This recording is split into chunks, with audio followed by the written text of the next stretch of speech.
I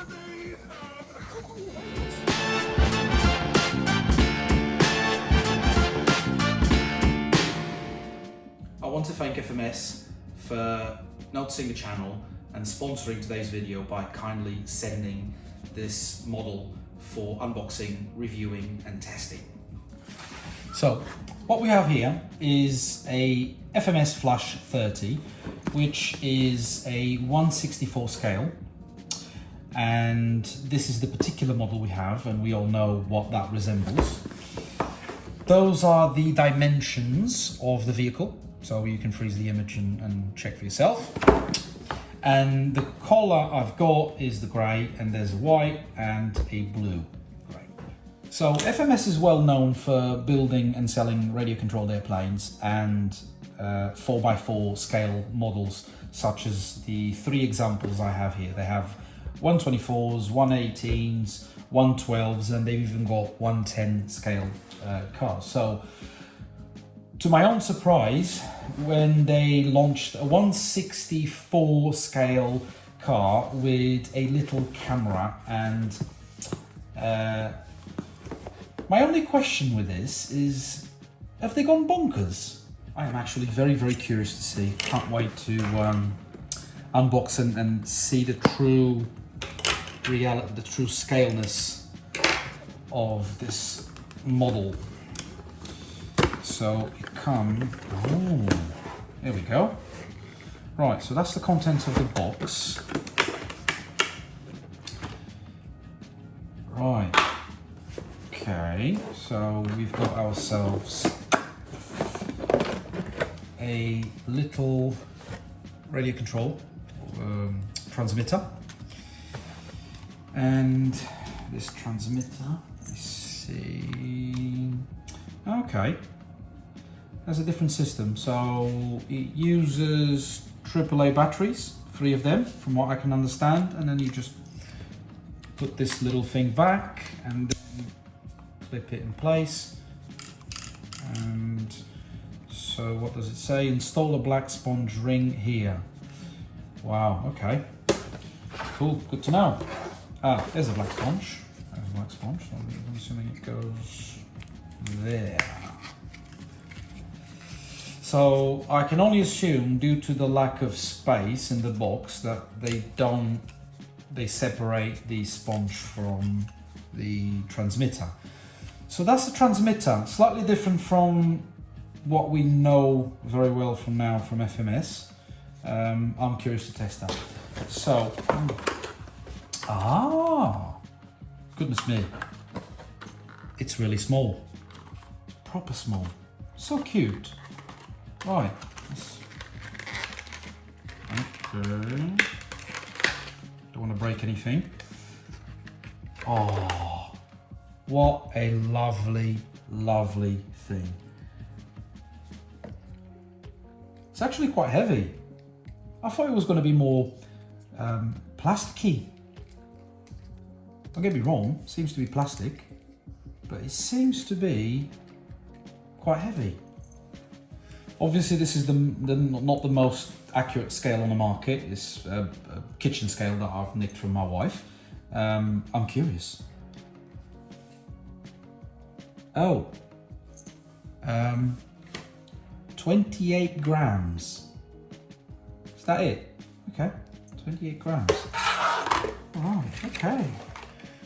So that's the little FPV camera.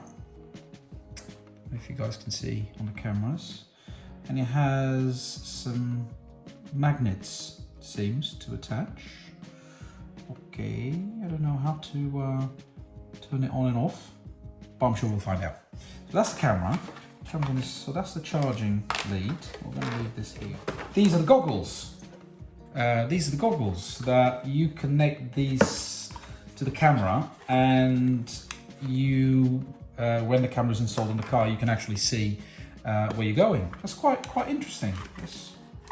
Right, and there's something else. There's this pack here, and there's the instruction manual, because I think this time we're going to need one.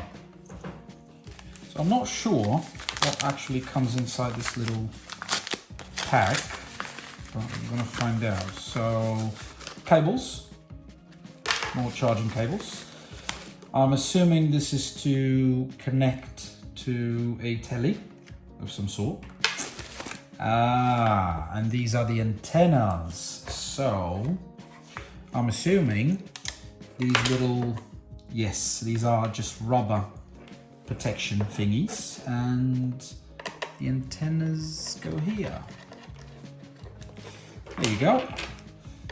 The other one goes there. So there's a few buttons. You've got the space for a micro SD, and there's a rec button here, which means you can actually record video. That's interesting. That is very, very interesting. So some of you may have wondered why I've got some Hot Wheel cars here, but I just wanted to compare and have an idea of how big or how small the car is compared to a Hot Wheels. So there you have it. It's actually smaller. And I've got a little, fits perfectly. That's lovely. We're gonna have some fun with that. A couple of curiosities about this particular model. First one being that the FPV camera does not run on its own battery, so it requires the car's battery to be able to operate. So in order to attach it, you will have to take this little sunroof thingy off and then attach the camera. There's a couple of magnets. There's a couple of magnets there, and there's a couple of magnets on the camera as well, and then these are the connection points. So I'm led to believe that if the camera is connected and transmitting to the goggles, a full charge will give you about 20 minutes run time. And without the camera, a full charge will give you about 40 minutes run time, so double. The other fun fact is there's no traditional, I don't know if you can see on the camera, there's no traditional steering there. So what happens is, differently from the other FMS model, which is the ALU, the FLUSH30 has a couple of really, really tiny motors you can see there, and each motor turns a wheel.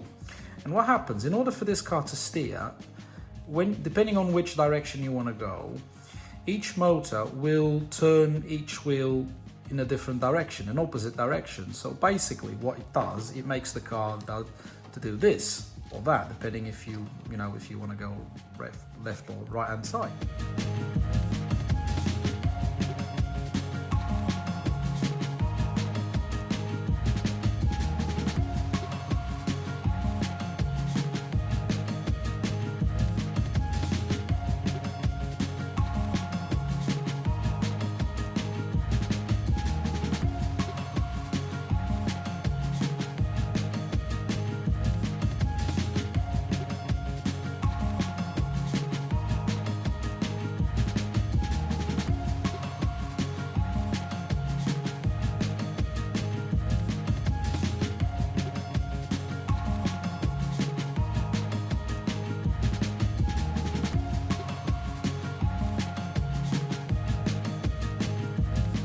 Definitely say this is a proper fun little car.